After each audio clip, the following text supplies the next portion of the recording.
لله وحده والصلاة والسلام على من لا نبي بعده أشهد أن لا إله إلا الله وحده لا شريك له وأشهد أن محمدا عبده ورسوله أما بعد فأعوذ بالله السميع العليم من الشيطان الرجيم بسم الله الرحمن الرحيم فإذا جاءت الصاخة يوم يفر المرء من أخيه وأمه وأبيه وصاحبته وبنيه لكل امرئ منهم يومئذ شأن يغنيه. سورہ عبس وتولی آیت نمبر 33 سے آخر تک کا درس ہوگا انشاءاللہ. اللہ سبحانہ و تعالیٰ نے اپنی مختلف نعمتیں بیان کرنے کے بعد قیامت کا تذکرہ فرمایا. ذکر کرتے ہوئے فرمایا کہ فَإِذَا جَاءَتِ الصَّاخَّةُ،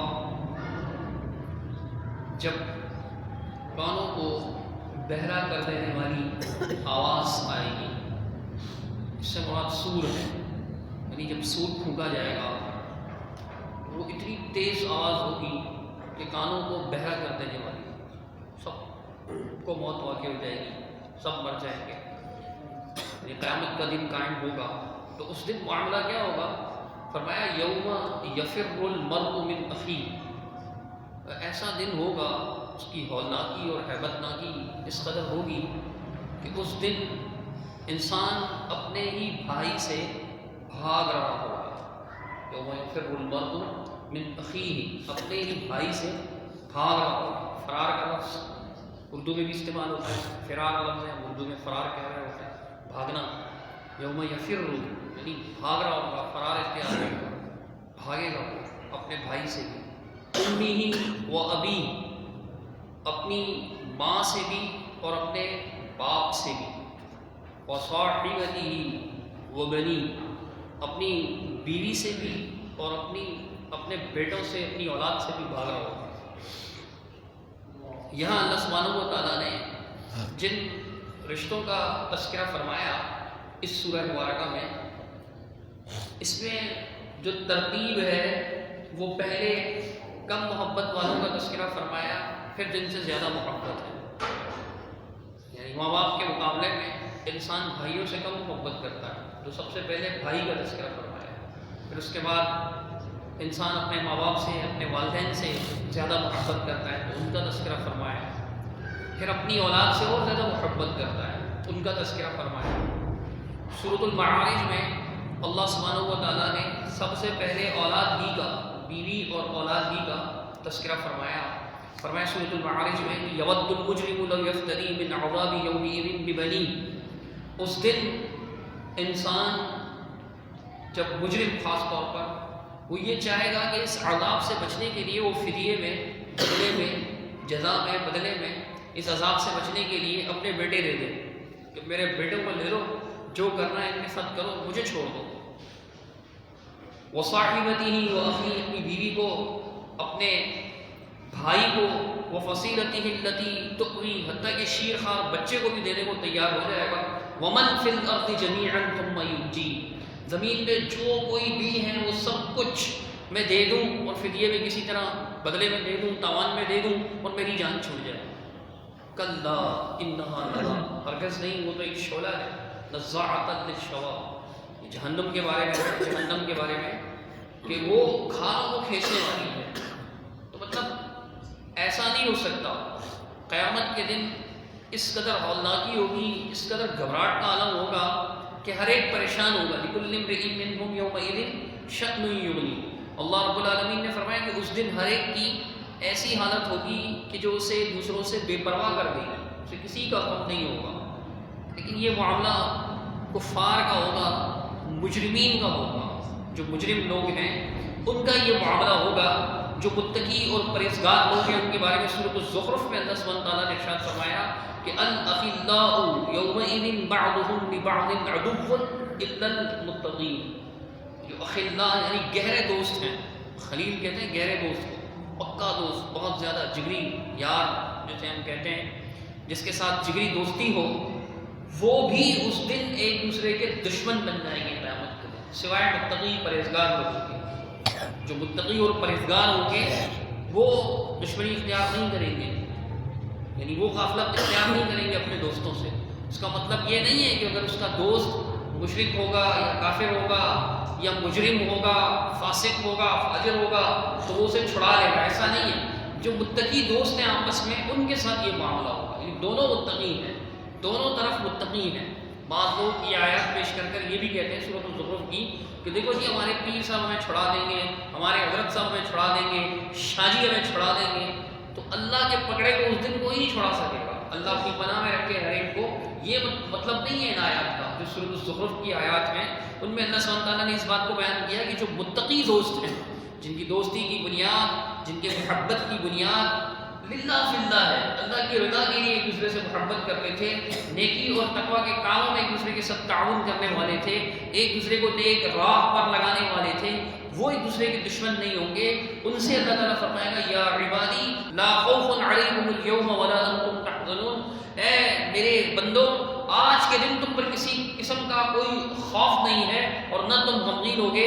یہ کون لوگ ہیں؟ الذین آمنوا بآیاتنا وکانوا مسلمین، یہ وہ لوگ ہیں جو اللہ کی آیات پر ایمان رکھتے تھے اور جن کے بارے میں فرمایا کہ وہ فرما بردار تھے، مسلمین تھے، فرما بردار تھے۔ فرما برداری اختیار کرنے والوں سے یہ کہا جائے گا ادخلوا الجنہ، تم جنت میں داخل ہو جاؤ، انتم وازواجکم تحبرون، تم بھی اور تمہاری بیویاں بھی اس حال میں کہ تم خوش کیے جاؤ گے، یعنی تمہیں خوشیاں حاصل ہوں گی، نعمتیں حاصل ہوں گی۔ یہ متقی جو ہے وہ ایک دوسرے کے دشمن نہیں ہوں گے۔ باقی جو کافر مشرک ہوں گے وہ اپنے بدعمالیوں کے، اپنے جرائم کو دیکھ کر، ان کے انجام کو دیکھ کر، عذاب سامنے دیکھ کر سب کو بھول جائیں گے، ایک دوسرے کو بھول جائیں گے، پریشان ہو جائیں گے اور ان پر جو ہے وہ ذلت چھائی ہوگی۔ جیسے اگلی آیت میں اللہ تعالیٰ نے بتایا کہ وجوہ یومئذ مسفرہ، اس دن کچھ چہرے تر و تازہ ہوں گے، خوش روشن، مسفرہ، اسفرہ کہتے ہیں روشنی کو، صبح کی روشنی کو اسفار کہتے ہیں، اسفر یسفرو اسفار، یعنی اس دن کچھ چہرے روشن ہوں گے۔ یہ کون سے چہرے ہوں گے؟ کہ جو ہنس رہے ہوں گے، جن پر خوشی چھائی ہوگی، جن پر چمک ہوگی، جن کے چہرے پر کسی قسم کی انہیں کوئی پریشانی نہیں ہوگی، کوئی غم نہیں ہوگا، کوئی دکھ نہیں ہوگا۔ یہ وہ لوگ ہوں گے جن کا نامہ اعمال دائیں ہاتھ میں دیا جائے گا۔ اللہ سبحانہ تعالیٰ نے سورۃ الانشقاق میں یہ بات بیان فرمائی کہ فَأَمَّا مَنْ أُوتِيَ كِتَابَهُ بِيَمِينِهِ فَسَوْفَ يُحَاسَبُ حِسَابًا يَسِيرًا وَيَنقَلِبُ إِلَىٰ أَهْلِهِ مَسْرُورًا، تو جس کو نامہ اعمال اس کا جو ہے دائیں ہاتھ میں دیا جائے گا، اس کے ساتھ حساب بھی بڑا آسان ہوگا، وہ اپنے گھر والوں کی طرف خوش خوش لوٹے گا، بڑا خوش ہوگا کہ میرا نامہ اعمال جو ہے وہ مجھے دائیں ہاتھ میں ملا ہے۔ جیسے دوسرے مقام پر اللہ تعالیٰ نے فرمایا کہ وہ خوشی کے مارے یہ کہے گا اقرؤوا کتابیہ، واہ واہ کیا بات ہے، ذرا میری کتاب پڑھ کر دیکھو، ایسے خوش ہو رہا ہو جب اس کو دائیں ہاتھ میں کتاب ملے گی، نامہ اعمال اس کو دائیں ہاتھ میں ملے گی۔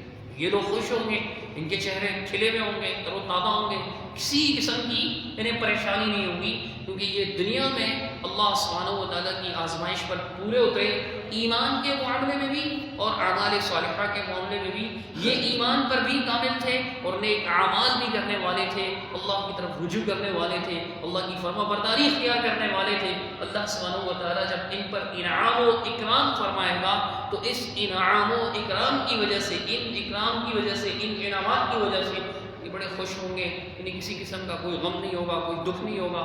فرمایا دوسرے قسم کے لوگوں کا تذکرہ کرتے ہوئے جو نافرمان ہیں ان کے بارے میں فرمایا کہ وَوُجُوهٌ يَوْمَئِذٍ عَلَيْهَا غَبَرٌ، اور کچھ چہرے ایسے ہوں گے جن پر غبار چھائے ہوئے، غبار آلود ہوں گے، پریشان ہوں گے، غمگین ہوں گے، سیاہ ہوں گے۔ تَرْهَقُهَا قَطَرَةٌ، ان پر قطرہ کہتے ہیں سیاہی کو، کالک کو، ان پر کالک چھائی ہوئی ہوگی۔ دنیا میں تو کچھ لوگ کالے پیدا ہوتے ہیں، گورے پیدا ہوتے ہیں، یہ مراد نہیں ہے۔ آخرت میں جن کے چہرے جو گورے رنگ کے تھے اگر وہ بھی اللہ رب العالمین کے نافرمان ہوں گے تو غم کی وجہ سے، پریشانی کی وجہ سے اور عذاب کو دیکھ کر کے ان کے چہروں پر سیاہی چھا جائے۔ یہ وہ سیاہی ہے جو انسان پر جرم کی وجہ سے ہوتی ہے، ندامت کی وجہ سے ہوتی ہے، شرمندگی کی وجہ سے ہوتی ہے۔ اس کا کئی مقامات پر اللہ سبحانہ و تعالیٰ نے قرآن مجید فرقان حمید میں اس بات کا ذکر کیا کہ ایمان والوں کے چہرے تر و تازہ ہوں گے، وجوہ یومئذ ناظرہ الی ربہا ناظرہ، کہ اس دن کچھ چہرے تر و تازہ ہوں گے، اپنے رب کی طرف دیکھ رہے ہیں. کئی جگہ پر نظرۃ النعیم، ان کے چہروں پر جو ہے نعمتوں کی تازگی، تر و تازگی نظر آ رہی ہے. اور اس کے مقابلے میں اللہ سبحانہ و تعالیٰ نے کفار اور فساق اور فجار، جو فاسق فاجر لوگ ہیں، کافر لوگ ہیں، ان کے بھی چہروں کا تذکرہ فرمایا. وہ غمگین ہوں گے، ان پر پریشانی چھائی ہوگی. فرمایا ترہقھا قترہ، ان پر چھائی بھی ہوگی، گھیرے بھی ہوگی ان کے چہرے پر، ڈھانپ رکھے گی ان کے چہرے کو سیاہی یعنی کالا. اور فرمایا یہ کون لوگ ہوں گے؟ اللہ سبحانہ تعالیٰ نے ان کا تذکرہ بھی سورہ یونس میں اللہ رب العالمین نے بیان فرمایا، جب اللہ سبحانہ نے فرمایا کہ للذین احسنوا الحسنی وزیادہ، یعنی جن لوگوں نے نیکی کے کام کیے ان کے لیے اچھائی بھی ہوگی اور ایک اضافی چیز ہوگی. وہ اضافی چیز اللہ کا دیدار ہے. صحیح بخاری سے مسلم کی حدیث کے مطابق فرمایا وَلَا يَرْهَقُ وُجُوهَهُمْ قَطَرٌ، ان کے چہروں پر کسی قسم کی کوئی سیاہی نہیں ہوگی، ان کے چہروں کو نہیں ڈھانپے گی سیاہی، کالک نہیں ڈھانپے گی. وَلَا ذِلَّةٌ، نہ ان کے چہروں پر ذلت کے آثار ہوں گے. اولئک اصحاب الجنہ، یہ جنتی لوگ ہوں گے. ہم فیہا خالدون، اس میں ہمیشہ رہیں گے. والذین کسبوا السیئات، اور وہ لوگ کہ جنہوں نے صرف برائیاں کمائی، برائیاں کرتے رہے. سیئات، سیئۃ گناہ کو کہتے ہیں، نافرمانی کے کام کو کہتے ہیں. گناہ کرتے رہے، نافرمانی کے کام کرتے رہے. فرمایا جزاء سیئۃ بمثلھا، برائی کا بدلہ اسی کے مثل برا ہوگا. وترہقہم ذلہ، اور ان پر جو ہے وہ انہیں ڈھانپ لے گی ذلت، ذلت ان پر چھائی بھی ہوگی. ما لہم من اللہ من عاصم، اللہ سبحانہ تعالیٰ سے انہیں بچانے والا کوئی نہیں ہوگا. فرمایا کأنما اغشیت وجوہہم قطعا من اللیل، فرمایا گویا ان کی حالت ایسی ہوگی کہ ان کے چہروں کو ڈھانپ دیا ہے رات کے مختلف ٹکڑوں میں، باوجود یہ کہ وہ اندھیری ہو. یعنی اندھیری اس حال میں کہ وہ اندھیری رات کے ٹکڑوں نے ان کے چہروں کو گھیر لیا ہو، اندھیرا ان پر مسلط ہوگا. اولئک اصحاب النار، یہ آگ والے ہوں گے، جہنمی ہوں گے. ہم فیہا خالدون، اور یہ اس میں ہمیشہ رہیں گے. پھر آگے اللہ رب العالمین نے ان کے یعنی کہ جو کرتوت ہے، سیاہ کرتوت، سورہ یونس میں اللہ سبحانہ تعالیٰ نے ان کا بھی تذکرہ فرمایا. تو یہ ایمان والے تر و تازہ ہوں گے، اللہ کی فرمانبرداری اختیار کرنے والے، ان کے چہرے چمک رہے ہوں گے. اور جو کفار ہوں گے ان کے بارے میں اللہ تعالیٰ نے فرمایا کہ ان پر سیاہی چھائی ہوگی. آخری آیت میں اللہ تعالیٰ نے فرمایا اولئک هم الکفارۃ الفجرہ، یہ کافر کی جمع ہے کفارہ، اور فجرہ فاجر کی جمع ہے. کافر کی جمع کفارہ اور فاجر کی جمع فجرہ.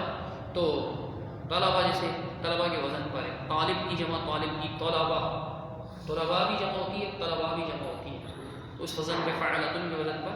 یعنی اولئک هم الکفرۃ الفجرہ، یہ لوگ جن پر ذلت چھائی ہوگی، یہ کون ہوں گے؟ یہ وہ لوگ ہوں گے جو کفر کرنے والے ہوں گے، فسق و فجور کرنے والے ہوں گے. فاجر کہتے ہیں نافرمان، گناہگار، گناہ کرنے والا، ایسے لوگ ہوں گے جن پر ذلت چھائی ہوگی. یہ سورہ عبسہ کی آخری آیت تھی.